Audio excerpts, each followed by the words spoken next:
Marina Abramovic generated all kinds of emotion within complete strangers just by staring into their eyes. It seems she was able to connect with them in some kind of way others are not able to, making me question if she has some sort of divine power enabling her to reach the soul. While Abramovic sat motionless for 716 hours across a 3-month period, over 850,000 people queued up, hoping for the chance to sit opposite her and look into her eyes. Some people sat and stared for only 2 minutes, while others sat for hours. One man even sitting for the entire 7-hour day Marina would partake in her performative piece, The Artist is Present. Abramovic explained how she felt the public is always seen as a group and she wanted to see them as individuals, as well as force people to be as present as possible, even if it was for a small part of their day. She noticed an incredible amount of emotion arise out of the people that sat opposite her: anger, sadness, joy, curiosity, and suspicion. Why were people acting with such emotion? Was it because Marina Abramovic was looking at their souls?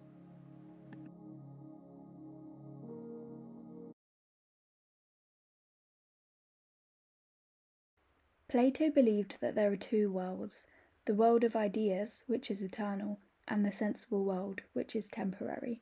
We live in the sensible world. Plato maintained that the only part of the world of ideas that crossed over to ours was the soul, meaning the soul is eternal in our temporary existence. He described the soul through his chariot analogy. In this analogy, the soul is divided between logic, noble desires, and ignoble desires. The charioteer is logical and has to try and guide a white-winged horse representing our noble desires and a black-winged horse representing our ignoble desires. Driving this chariot is difficult, as the horses want to fly in opposite directions, but when the charioteer figures out how to make them fly in harmony, he can guide them to the world of ideas. I enjoy this concept of the soul, that it just wants to get back to its original home of the world of ideas. For me, this is a more interesting way of viewing our souls than believing that we have our own personal soul that will live on in another body, or that it will take us to heaven or hell. It is just using us as a vessel to get home. I don't know whether this is true, or the more traditional idea of the soul is correct, or that there even is a soul, but it seems that when Marina Abramovic stares into the eyes of the people that came to her exhibition, she somehow uses her eyes to reach something within them. Maybe it's their souls fighting to get home.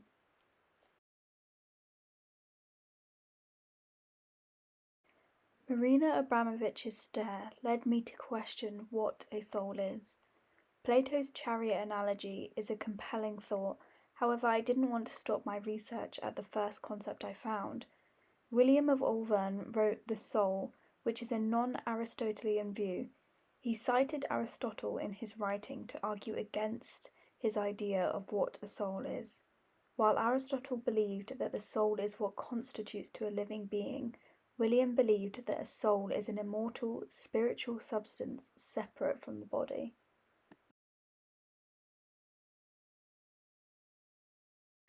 William wrote that the soul is a substance, and that a potency of the soul is the substance of the soul, meaning that the soul is not a physical entity, but it is what drives living beings.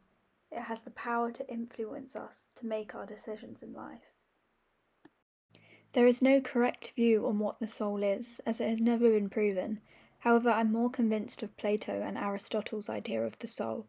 The act which made me first question the existence of the soul was Abramovic's The Artist is Present. The way she seems to be reaching something within the people of New York City which is not commonly reached. It feels as though she is making contact with their souls, inciting powerful emotions. Throughout her 3-month-long performance, she is seen sat emotionless and motionless with every person she encounters, making her feel separate or above everyone else, as though she has some kind of godly power, apart from one person.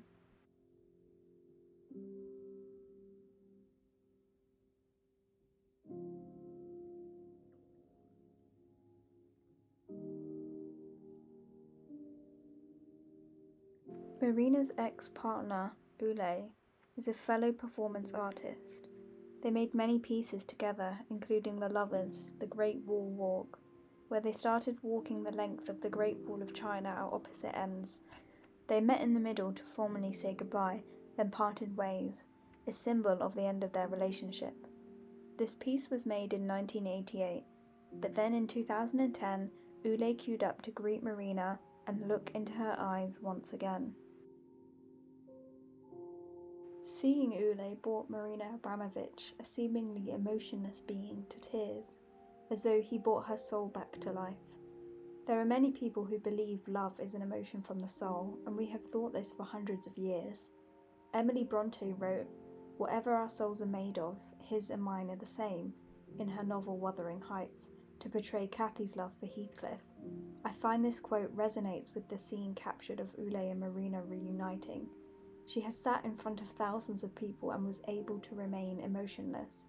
Maybe this was because her soul did not have a connection with theirs, but when she recognised a soul familiar to hers, she could no longer remain so cold.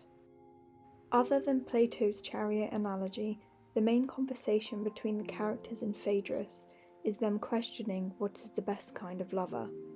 Lysias explains in her speech to Plato that when trying to find a romantic partner, we tend to overcompliment them or do favours we wouldn't typically do in the hope of a romance blossoming. Whereas with friends, we don't really do this.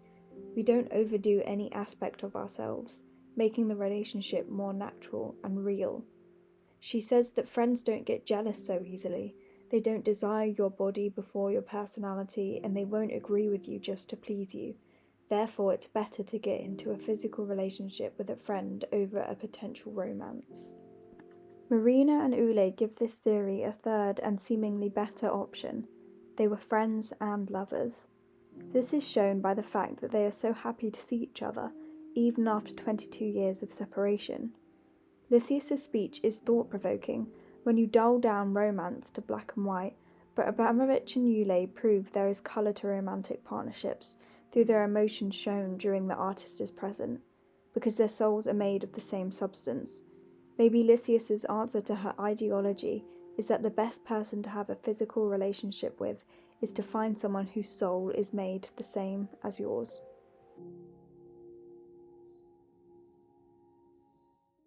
Furthering my idea that Marina Abramovic has a divine power, she explained how taxing sitting completely still is on the body. The muscles freeze up and it is a physically painful experience. But once she's pushed through the pain, she has an out-of-body experience which sounds mystical, but she says it's true. Abramovic explains she likes to confront pain to liberate herself from fear, but also to move to another state of consciousness. Is this where she accesses the ability to communicate with her soul? If so, she has been in contact with her soul for close to her entire life. Almost every performance piece she has created involves some kind of pain or threat to her life. Maybe this is how she has become able to find where the soul is within the strangers in attendance to the artist is present, and what led to her ability to incite dynamic emotions within them.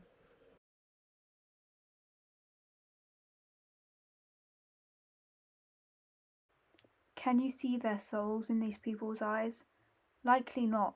Maybe this is just because you don't know them personally, or maybe it's because you don't access the power Marina Abramovic does to reach strangers' souls through their eyes. After watching footage recorded of the artist is present, I truly believe that humans have souls. Of what capacity I'm still unsure. Are they as Plato believes them to be, or William of Auvergne, or Aristotle, or are they all wrong?